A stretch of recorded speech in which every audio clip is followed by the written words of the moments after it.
यार क्या करूँ, पढ़ाई में मन ही नहीं लग रहा। ध्यान लगाने की बहुत कोशिश की पर ध्यान की लगता ही नहीं है। पढ़ने बैठता हूँ तो नींद आने लगती है। फोकस करने की बहुत कोशिश की पर फोकस एक ही होता ही नहीं है यार। तारीख बहुत नजदीक है लेकिन मन की लगता ही नहीं है यार। शायद मैं पढ़ने के लिए बना ही नहीं हूँ। सचिन तेंदुलकर ने कहाँ अपनी पढ़ाई पूरी की, उसके बावजूद भी वो इतना बड़ा खिलाड़ी बना। हाँ सच कहा तुमने, सचिन तेंदुलकर ने अपनी पढ़ाई पूरी नहीं की, उसके बावजूद भी वो इतना बड़ा खिलाड़ी बन सका। लेकिन उसके मन में एक जिद आ गई थी जो बिना पढ़ाई के पूरी हो सके। और तुम्हारे मन में कौन सी जिद है जो बिना पढ़ाई के पूरी हो सके? और तुम्हें क्या लगता है संदीप माहेश्वरी, सचिन तेंदुलकर, विराट कोहली, MS धोनी ने अपनी पढ़ाई पूरी नहीं की तो क्या अनपढ़ गंवार है? जितनी बुक्स के बारे में तुम्हें पता भी नहीं होगा उससे कई गुना बुक ये हर हफ्ते पढ़ लेते हैं। बिल गेट्स को कौन नहीं जानता, अपनी 64 साल की उम्र में आज भी हर हफ्ते एक नई बुक्स पढ़ते हैं। यानी जिन लोगों को तुम समझते थे कि बिना पढ़ाई के सक्सेसफुल हो गए वो तो आज भी पढ़ रहे हैं। तब सवाल ये आता है कि क्या पढ़ना जरूरी है? हाँ, इसलिए नहीं कि तुम नंबर ला सको, इसलिए कि अपने ध्यान को एक जगह पर लगा पाओ, अपने माइंड को कॉन्क्वेयर कर पाओ, अपनी कंसंट्रेशन पावर को इंक्रीज कर पाओ। एक विद्यार्थी के जीवन में सबसे बड़ी चुनौती पता है क्या है? अपने मन पर काबू पाना। जिस इंसान ने अपने मन पर काबू पा लिया वो दुनिया का कौन सा काम नहीं कर सकता।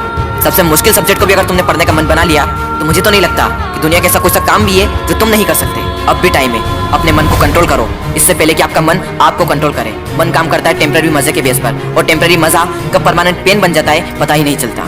विद्यार्थी जीवन में जिस इंसान ने अपने मन पर काबू पा लिया उसकी तो लाइफ सेट है, लेकिन जिस इंसान की आदत हो चुकी है मजे मारने की, बस उसकी लाइफ बर्बाद है। अब भी टाइम में सुधर जाओ। अगर अब भी तुम्हारे मन में कोई जिद आ गई है कि मुझे पढ़ना है और ऐसा पढ़ूंगा कि इतिहास रच दूंगा तो तुम्हें कोई नहीं रोक सकता। वो कर्म जो तुमने जून, जुलाई, अगस्त, सितंबर, अक्टूबर, नवंबर, दिसंबर में किए थे उनका पश्चाताप तुम अभी कर सकते हो। अब भी तुम्हारे पास समय है, बस जरूरत है तो एक जिद की। तुम्हारे अंदर अगर कोई जिद उठ गई है बस उसको बनाए रखना। बोलो अपने अंदर से मुझे पढ़ना है, पढ़ना शुरू। लेकिन आधे घंटे में बोरियत आने लगी, एग्जाम नजदीक है, पढ़ना तो पड़ेगा।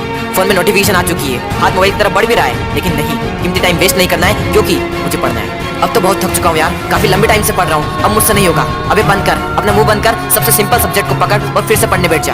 अब बस बहुत हुआ, अब मुझसे नहीं पढ़ा जाएगा। अब मेरी हालत बस से बदतर हो चुकी है। अब अपना मुंह बंद कर, यूट्यूब खोल, अमित बड़ाना, बेबी की वाइस, दीपक भैया, संदीप माहेश्वरी, विवेक बिंदा, जिसके वीडियो देखने देख और फिर से पढ़ने बैठ। अब बस, अब मैं काफी देर से पढ़ रहा हूँ, आज के लिए इतना ही काफी है, कल कर दूंगा। नहीं दोस्त, कल कभी नहीं आता। अपने पापा के पैसे को बर्बाद नहीं करना है, तुझे पढ़ना होगा। तुझे पढ़ना है क्योंकि एग्जाम नजदीक है, तुझे पढ़ना है क्योंकि तुझे अपने सपनों को पूरा करना है, तुझे पढ़ना है क्योंकि तुझे अपने फोकस पावर को बढ़ाना है, तुझे पढ़ना है क्योंकि तुझे अपने माइंड को कॉन्क्वेयर करना है, तुझे पढ़ना है क्योंकि तुझे अपनी लाइफ को कॉन्क्वेयर करना है। बस बहुत हुआ, अब मुझसे नहीं पढ़ा जाएगा यार। अब थोड़ा और भी पढ़ लिया तो मैं मर जाऊंगा। मुझे बहुत नींद आ रही है। दोस्त, नींद आ रही है ना तो मुंह धो और चाय बनाकर पी ले और फिर से पढ़ने बैठ जा। मुझे अपने आलस को हराना है, मुझे मेंटल पेन को सहना है क्योंकि मुझे पढ़ना है। ध्यान लगा के पूरी जान लगा दे। दो ऑप्शन है सिर्फ, छोड़ दो या फिर तोड़ दो, जान लगा दो या फिर जाने दो। बस बहुत हो चुका यार, अब मुझसे नहीं होगा। अब मैं बहुत हार चुका हूँ, मैं पूरी तरह से थक चुका हूँ, मुझसे नहीं होगा यार। मोटिवेशन की भी कोई लिमिट होती है, अब मुझसे नहीं होगा, मैं नहीं कर पाऊंगा। ठीक है दोस्त, आज के लिए इतना काफी है, लेकिन बस एक ट्राई और, एक बार और। मैथ्स के फार्मूले एक और बार, केमिकल फार्मूले एक और बार, पीरियोडिक टेबल एक और बार, मैथ्स के टफ एक्सरसाइज एक और बार, एक चैप्टर और, एक क्वेश्चन और, वो बड़े बड़े आंसर एक और बार, जो पढ़ा हुआ है उसका रिवीजन एक और बार, एक क्वेश्चन और, थोड़ा और, एक क्वेश्चन और। दोस्तों मेहनत इतनी खामोशी